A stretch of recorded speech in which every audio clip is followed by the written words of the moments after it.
Hello, I'm Sigma, and wow, I really need to stop reinventing my model each time I make a new update. Holy fuck! Welcome to a new update, and well, in this one, I kinda removed stuff. I will be honest, I don't like removing stuff from projects. It's like turning back on a promise. However, what got removed were only superfluous stuff, or things that I really thought no one would use. And I mostly hope that combined with the great improvements I have made for literally everything else, would still be good enough for this update. In the past, the scope of the project had ballooned way out of proportions.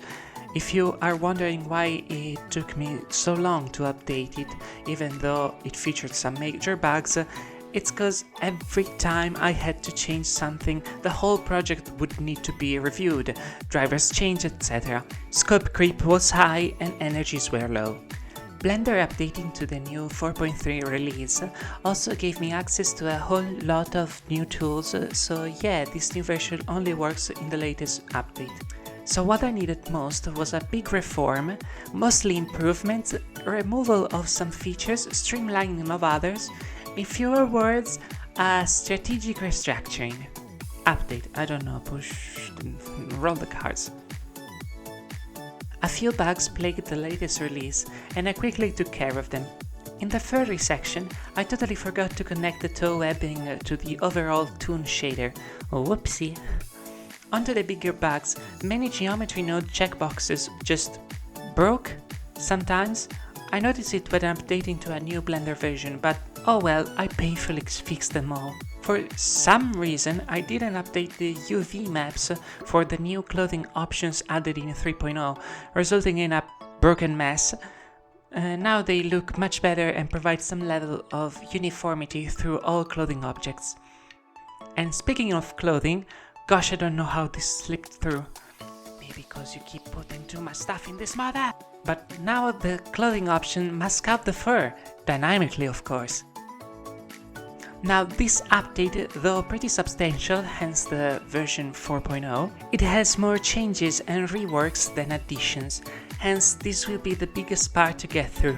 The armature now has IK support, which you can turn on and off with a click here.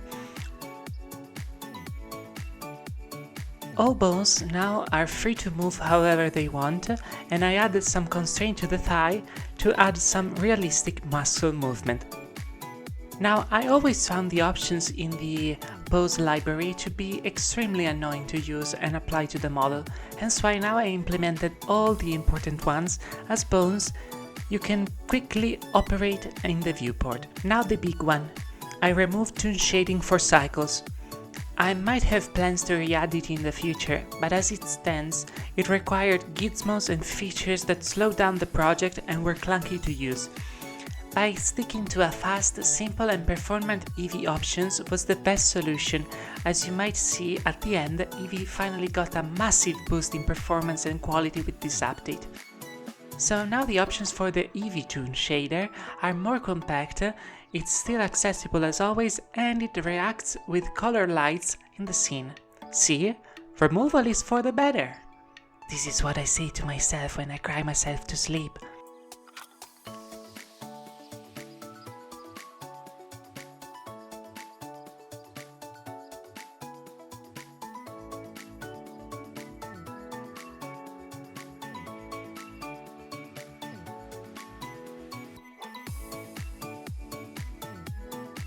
Onto the real meat of the update, more material changes. I cut down a ton of overcomplicated nodes in the skin material and now it looks For most of the materials you'll see some changes, but basically for all I really tried my hardest to make them extremely high quality while also simplifying them enormously. Take a look. There's also a new simulated fake subsurface scattering that ask for overall less resources. And due to how Eevee and cycles differ for bump displacement stuff, I also added a quick switch button if you want to use Eevee without changing all the other bump options. And onto the clothing.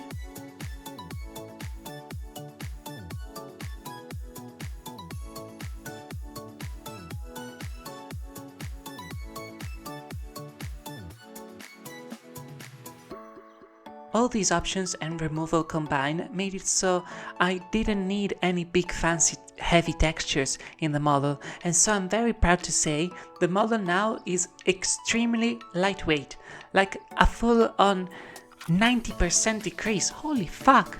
Not to mention, since for this update there's less to actually show, as most of the work done was within webs of nodes, I took the time to make some test renders and bring out some numbers to see how well the new update performed, and well, it shows.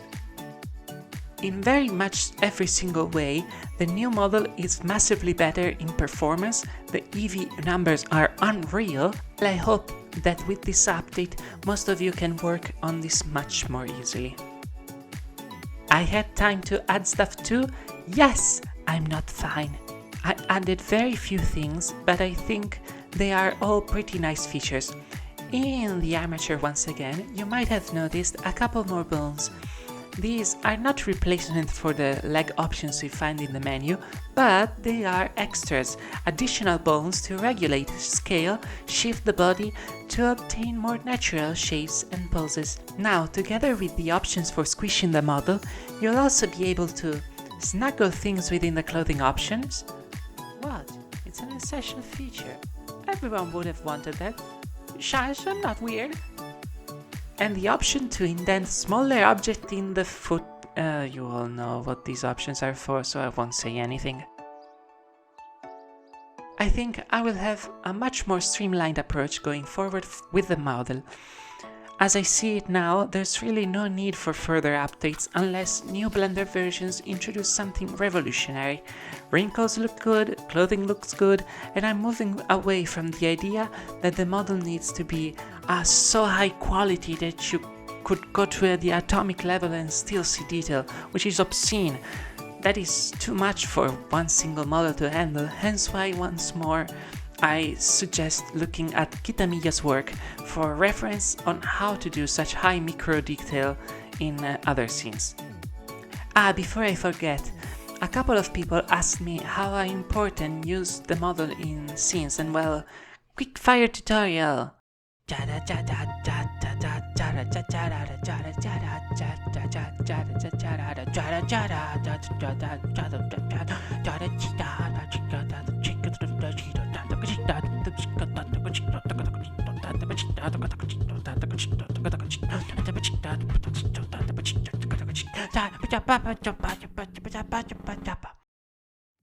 Yeah, I don't do much fancy stuff. Remember, don't do it like I did for this model all this time. Don't overcomplicate and overwork yourself. The simplest option is usually the right one. Thanks, Holcomb. And with that, and a little more sillier video than usual, we're done!